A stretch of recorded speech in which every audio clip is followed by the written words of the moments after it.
Welcome back to the Psalm 40 Project as we continue our conversation with Jonah Gallahue. We've branched into even YouTube live streaming. Yeah. And some of that I was just like, I want to make this more convenient for those with smart devices, whether you have a smartphone or a smart TV, things like that. The funny thing is that we have very few people who use YouTube just within our own church. Yep. They probably don't know about it. They don't, they're comfortable going through the website. But we get more watches than what happens on Sunday. So we'll have maybe 3 to 5 people watch on YouTube on a Sunday. Yeah. I'll go back and look at the video and we'll be at like 15 or 20 or surprisingly somewhere upwards of like 35.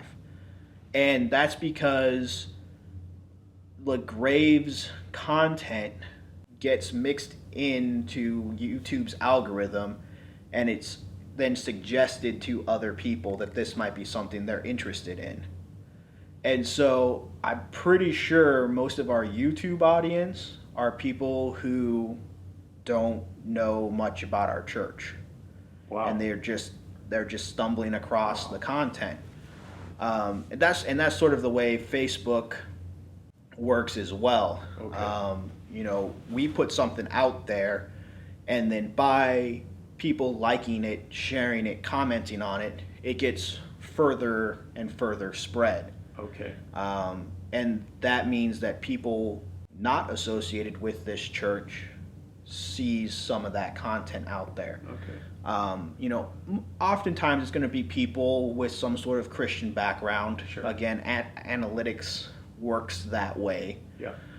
But it will come across to people who don't know anything about our church. Yeah. So that's sort of where we're at is, we're stepping into this realm. Next step would be putting some dollars behind Facebook, behind Google, and, spending a little bit of money on advertising and getting ourselves out there.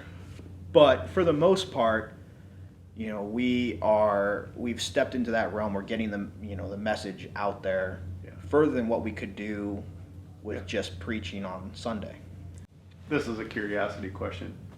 For me, and I think maybe members of our church would be interested in this as well. We've been talking about our reach and reaching to the ends of the earth. So can you tell, is there any analytics that come back like some crazy far off place that you said, wow, they watched our live stream in? Yeah. So we do have people who watch in like Romania. Oh wow! Because we might know who. Yeah. we have a couple people there who are part of the church. I can't see it anymore because we changed providers, and before it was kind of fun because you could kind of see around the country. The interesting thing, because YouTube and Vimeo don't necessarily show you that content. Okay. Our podcast, which for those of you who don't know, the podcast is the sermon. Yep. In a way that you can listen to it on your smart devices. Yes. Through your podcast app. You can listen while you're driving down the road. Exactly. That's what we've done. That is actually getting an international reach. Oh wow. And I see things like Mexico and Spain, a couple other countries like that. Okay. That it is getting out there to other countries that we really don't have any connection in, but I can tell that these people are watching or listening in a fairly regular way. Okay, that's exciting news. Yeah. Wow. So, what about the future of communication ministry for, I don't know, church in general, LaGrave specific? I know you've been to some conferences. You're reading about this stuff. Dream a little bit about the future of communication ministry at LaGrave. Yeah, that is an interesting question. I think for starters, it'd be good for us just to keep honing what we're already doing. Spend a little bit of time making sure that our audio quality is as good as it can be. Our video quality is as good as it could be. That's mainly my main focus right now.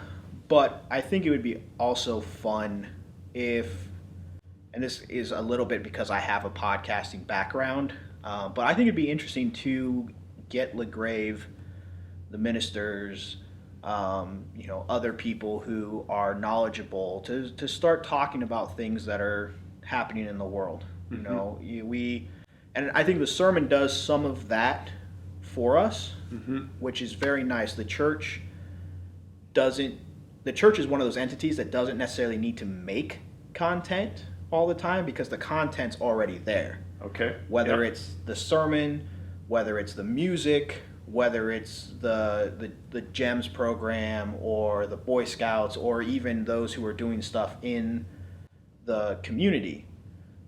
All of those are stories. All of that's content. The church is then responsible to gather that and disseminate it out. Right. So we don't have to necessarily produce more content.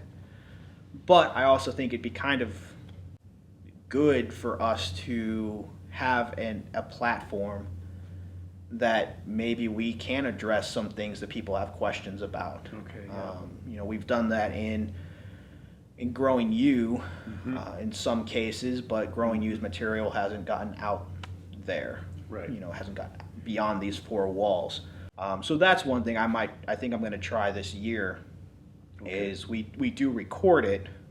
So now I'm going to figure out the best way in which we're already doing something to then add that content to. So you'll probably see Growing You in podcast form. Okay. This fall.